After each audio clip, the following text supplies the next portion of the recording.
the first mistake that I would say is having a token for the sake of having a token.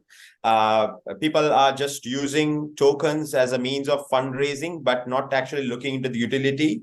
So every single project, they have the tokenomics, but then again, when it's asked to relate it to how they are the machine of the startup, how it works. I usually say that the company is the machine and the tokens are the fuel, right? So you need to understand what kind of fuel that you need in terms of running this machine. Otherwise, you will not be able to see what it is.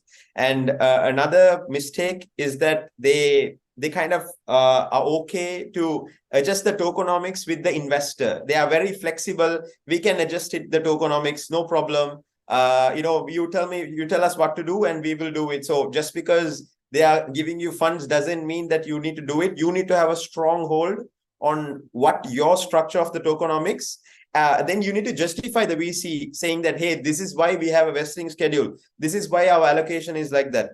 You don't ask the VC to do it because they are going to fund you, right? So if you let them decide on what the tokenomics or the terms, they will always choose terms that are favorable to them, right? Because as an investor, I want to get my money back as soon as possible. So if you give me, let me choose the tokenomics myself, then obviously I'm going to choose higher TGE and very short vesting schedule and short lockup period. So you should always have a strong hold and not give this to the VC's hand.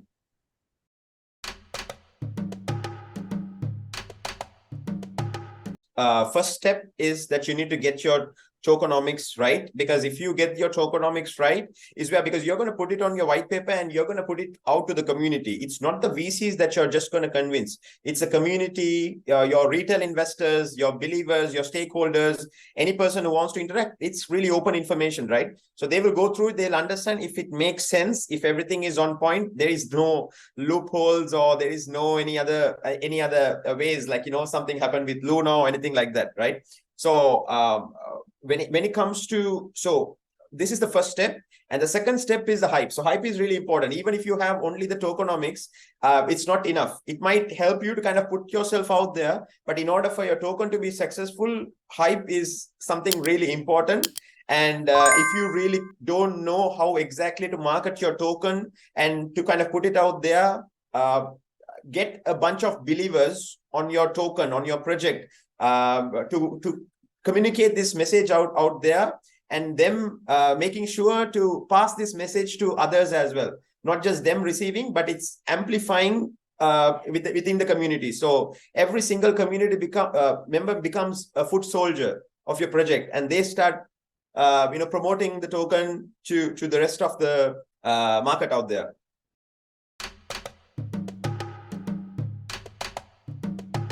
I think my morality is the better, I would say, because even though it's so lucrative to jump into a token which has really great hype market or anything like that, but if the fundamentals are not right, I'm going to face long-term, consequences, right? Because anyway, if it's going to go up, who am I?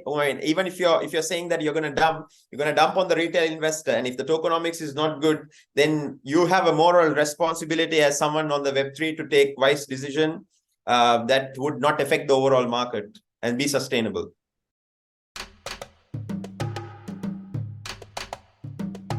It's always a good option to get help from anyone regarding anything instead of them trying to figure out things on their own.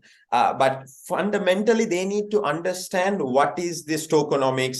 A simple thing that I say to founders is that put yourself in the token's shoe, and from the point that you start issuing the token until it releases on the TGE and your next unlock, just travel through the token. Imagine if you're the token, how will it be? If during an unlock, what would be done? And regarding you will have a certain milestone, certain announcement, how it will be impacting, then you will understand the dynamics. It's like swimming in the water. You need to know the dynamics of the water if you want to swim, right? So that doesn't mean you need to be a pro athlete. You can actually get these advices from others, but in order for you to understand if these guys are telling the right thing, you need to know some basic stuff.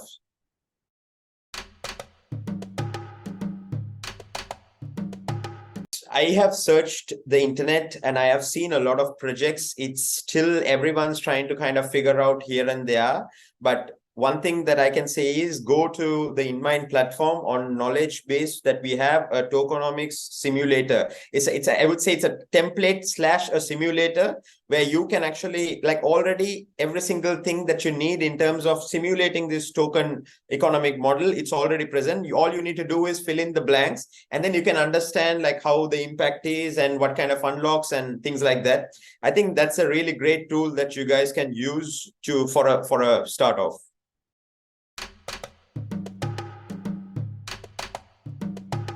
I will name some big projects because I want to be safe here. So I would say on the recent tokenomics, things like curve finance is something that I think it's really great.